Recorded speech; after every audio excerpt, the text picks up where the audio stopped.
हाय दोस्तों, good evening. आज हम बात करेंगे updated guideline regarding to be PPH prevention.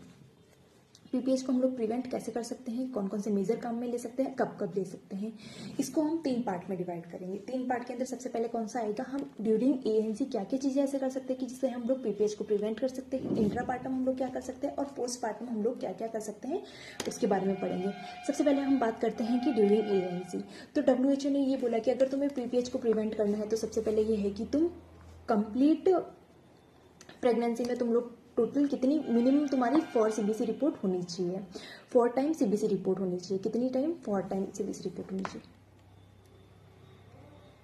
हाँ, अब हम बात करते हैं, ठीक है। और उन्होंने क्या बताया था कि जो फर्स्ट ट्राइमेस्टर है एंड सेकंड ट्राइमेस्टर है, फर्स्ट ट्राइमेस्टर और थर्ड ट्राइमेस्टर में अगर हीमोग्लोबिन का लेवल लेस देन 11 ग्राम पर डीएल है तो हम उसे क्या बोलेंगे, एनीमिया बोलेंगे।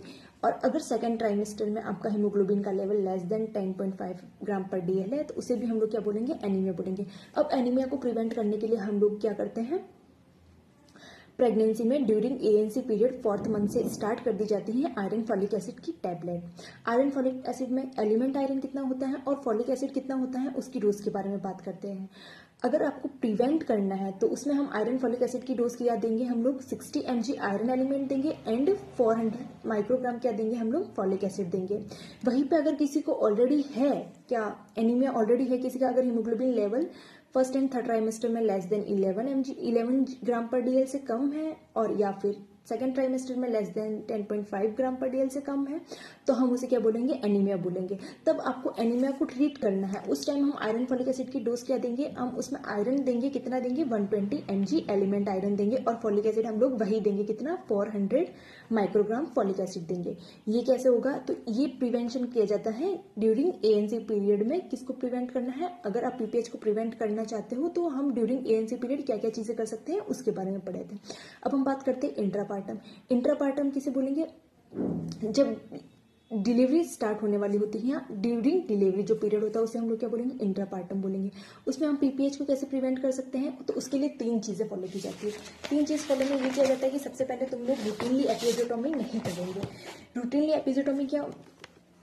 एपिजोटोमी नहीं करेंगे अपन लोग, ठीक है। फिर उसके अंदर होता है कि डिले कोड कटिंग कर सकते हैं। और तीसरा जो होता है कि वार्म कंप्रेशन कब होगा, जब क्राउनिंग होती है। क्राउनिंग के टाइम हम जो प्रेशर अप्लाई करते हैं पेरिनियम पे, उसका टेम्परेचर जो कैसा होना चाहिए, वार्म होना चाहिए। वार्म का मतलब ये नहीं कि ज्यादा वार्म होना चाहिए, बहुत गर्म होना चाहिए, ऐसा कुछ नहीं है।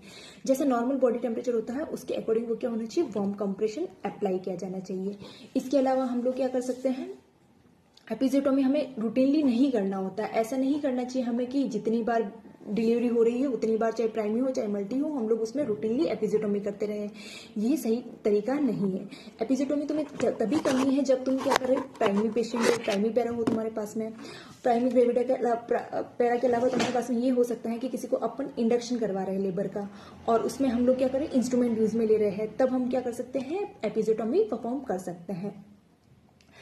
फिर हम क्या कर सकते हैं, और ये हो गया, किसना हो गया, इंट्रापार्टम हो गया कि इंट्रापार्टम अपन कौन कौन से मेजर काम में ले सकते हैं जिससे हम पीपीएच को प्रिवेंट कर सकते हैं। अब हम बात करते हैं पोस्टपार्टम पीपीएच को प्रिवेंशन करने के लिए हम लोग क्या कर सकते हैं। सबसे पहले अपने पास में होता है, क्या होता है, यूटेरोटोनिक ड्रग होती है। यूटेरोटोनिक ड्रग के अंदर कौन कौन सी चीजें आती है, सबसे पहले आती है ड्रग ऑफ चॉइस, बोलो चाहे कुछ भी बोलो, वो कौन सा होता है अपने पास में, ऑक्सीटोसिन होती है। ऑक्सीटोसिन कब देना होता है हमें, विदिन बेबी डिलीवर हो गया उसके विदिन 1 मिनट हमें क्या देना होता है, ऑक्सीटोसिन देना होता है।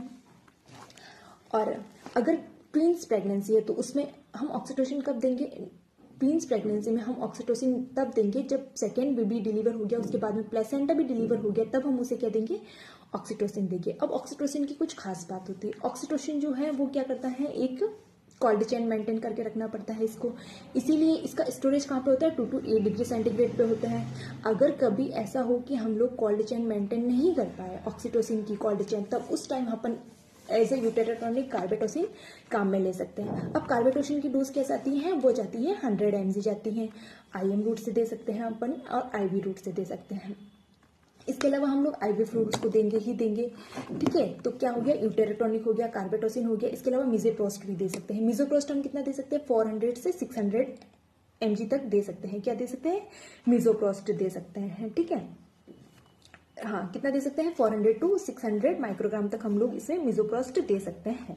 वो कब दिया जाता है मिसोप्रोस्ट, जब तुम्हें पीपीएस को प्रिवेंट करना है, मान लो डिलीवरी तुम्हारे सब सेंटर पे हुई है जहाँ पे अनट्रेंड स्टाफ है लाइक, तब हम लोग क्या दे सकते हैं, मिसोप्रोस्ट दे सकते हैं। अब हम इसको देने के रूट कौन सा होता है, पर रेक्टल दे सकते हैं, ठीक है, और सबलिंगुअल दे सकते हैं, सबलिंगुअल दे सकते हैं, इसे ये चीज होती है। क्योंकि अब ये होता है कि इसका ये है कि हमें मिनिमम डोज देनी होती है। मिनिमम डोज अब जैसा भी हम बताया था, मिसोप्रोस्ट की कितनी डोज होती है, कितनी रिक्वायर होगी, 400 to 600 होगी। तो हम कितना देंगे, 400 देंगे, क्योंकि ऐसा होता है कि अगर इसको अपने एक्सेस डोज दे दी, ज्यादा डोज हो गया इसका, तो एक साइड इफेक्ट कोज करेगा। वो साइड इफेक्ट कौन सा होता है इसके अंदर, कि ये डायरिया करवाता है। इसके अलावा हम पोस्टपार्टम में ये कर सकते हैं कि हम जो है कंट्रोल कोड ट्रैक्शन कर सकते हैं। सस्टेन यूटेराइन मसाज कभी नहीं देना होता, कभी नहीं देना होता। अगर हम पहले क्या करेंगे, यूट्रस को पाल्पेट करेंगे, अगर वो फर्म है तो हमें यूटेराइन मसाज की कोई नीड नहीं है, ठीक है। अगर वो फर्म नहीं है, ठीक है, तो हम उसमें क्या करेंगे, मसाज कर सकते हैं।